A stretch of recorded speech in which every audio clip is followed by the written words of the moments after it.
Two true frightening experiences. Number 1.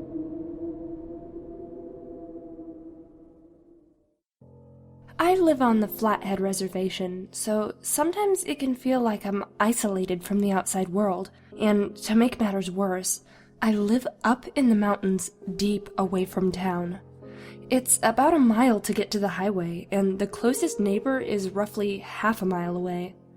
It was a dark night, as all scary stories start out. The night was cloudy and had little moonlight to barely see where you were. I was visiting my aunt before leaving to go home. Since I've walked home many times before, my auntie said I could go ahead home early since she'd been drinking and probably wasn't coming home that night. Since we live so deep in the mountains, it's only natural to hear animals around you. I was only so far before I heard footsteps. I thought it was my aunt, so I stopped and waited for her. I called my aunt's name, and the footsteps stopped. My auntie always had trouble with her legs, so I thought it was strange that she'd try to walk home. I knew she would need help, so I walked over to where the sounds were. I saw a figure which was too big to be my aunt, who was only 5'3", and this figure was about 5'9". Don't misunderstand, it's always unnerving, and walking this time was no different. I didn't know what to do, so I turned around and ran. It was stupid, but I was scared at the moment. I only realized that he was following me as there were loud crunches of footsteps behind me. I saw my house come into the distance and ran to unlock the door. I was scared and I slammed the door and locked it. As I settled down, I remembered that no one was coming home. I live with my auntie and uncle, and neither was coming home that night. I scrambled to check the house because after running, I was paranoid. I checked around and locked the doors and such. It was a little after midnight when I heard something in the back of my house. We have a trailer in the back which is far from the house but still visible. The trailer was broken and run down, so it couldn't go anywhere anymore. Once again, I heard some movement from the back of the house. I only heard it because we have some trash back there that we store until we're ready to dispose of it, and I could hear some faint crumpling.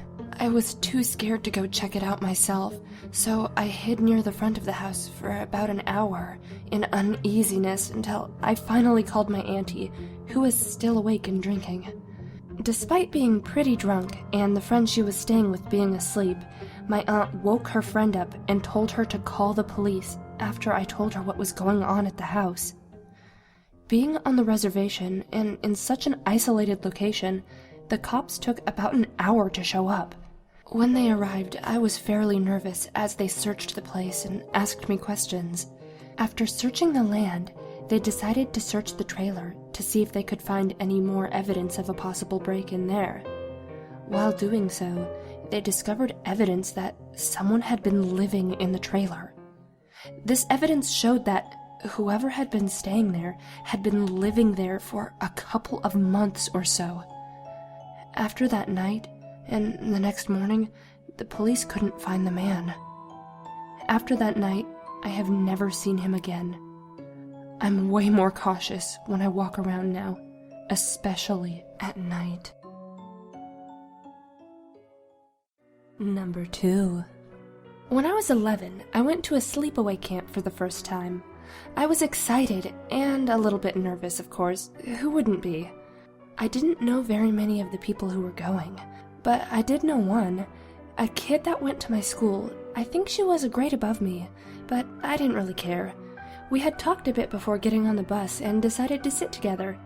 She was a very quirky child, a bit odd to say. She also seemed a little bit sad, but we enjoyed each other's company anyway. After 2 hours of driving, we finally arrived at our destination. They unloaded us from the buses and we collected our belongings. After that, we were sorted into groups of which cabins we would be put into. As it so happened, I would also be sharing a cabin with Jade, the girl from the bus. Now that I think about it, I can't help but wonder if she could have possibly been the start of it all. We went to our cabin, and of course it had that creepy old vibe about it. It had red spray paint above the headboards of the beds, and we teased that it was blood. We were bored, and it was something to do. Throughout the day, not much strange happened. It wasn't until that evening that things really started to pick up. In between activities, we waited on the steps of our cabin and chatted. That's when she started to act strange. Out of nowhere, she started to talk about ghosts and the like. At one point, she even started talking about these people under our cabin that had supposedly captured and eaten a dog. I had thought she had just been joking at the time, what with camp lore and all of that. But this strange, blank expression on her face spoke that she was serious. Later in the day, when we were resting in our bunks, mid-conversation, she became completely unresponsive. It was like she had fallen asleep, and nobody could wake her. I shook her to no response. Then another friend of mine, Zoe, came up and slapped her. There was nothing, no reaction. She slapped her again, harder this time, and still nothing. Jade was extremely ticklish, so I figured perhaps she was just faking it, and if we tickled her, it would give her away. So I did, and again, nothing, no response. Not knowing what to do, I got up and opened the window, hoping that maybe some fresh air would do her some good. And that's when it got strange. When sunlight began to flood the room, slowly she began to stir again, not aware of anything that had just happened. Things continued to go downhill from there. The next day, out of nowhere, I was overcome by random waves of dread and feelings of utter futility. I also got strange feelings about these places in the distance. One in particular that filled me with great uneasiness was this far-off red tree. Stranger yet, later that day, for no reason, my hand began to throb immensely. I wasn't sure what to do, so I just started to walk around in hopes that it might go away. But it didn't. It stayed that way for at least another half hour. At this point, my friends had started to notice as well, and on top of this, next, my lip started to swell and then shrink back down to its normal size. I wasn't even aware of this until Zoe said that my lip was bleeding. I got up and walked back to our cabin, but suddenly felt weak and found it hard to walk. When Jade got up to try to help me, she nearly fell over, finding that she couldn't walk at all and nearly had to be dragged back into the cabin.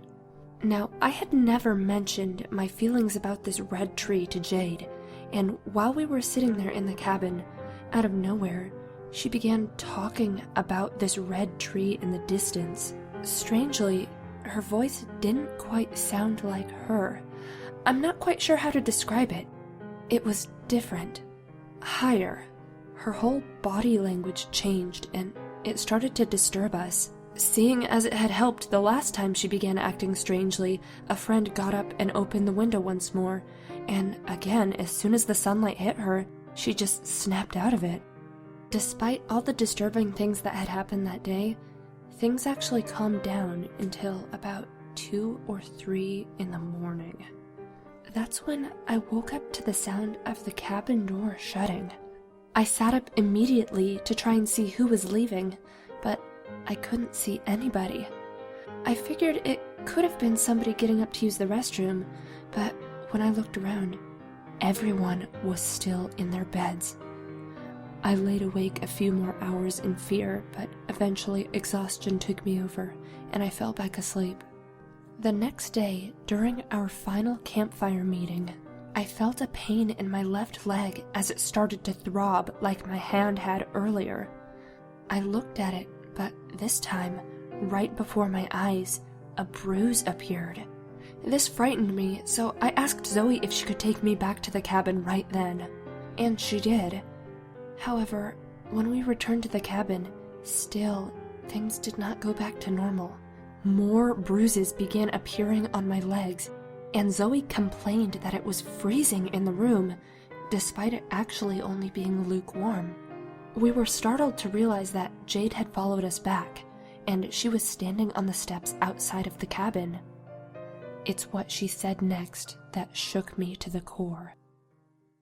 With a completely blank and serious face, Jade stated that all the strange phenomena that had happened had been caused by the spirits of the people living under our cabin. Her eyes locked onto the steps below. She said that she could see them looking back at her. Until this point, I had never really believed in ghosts, but now I don't know what I believe.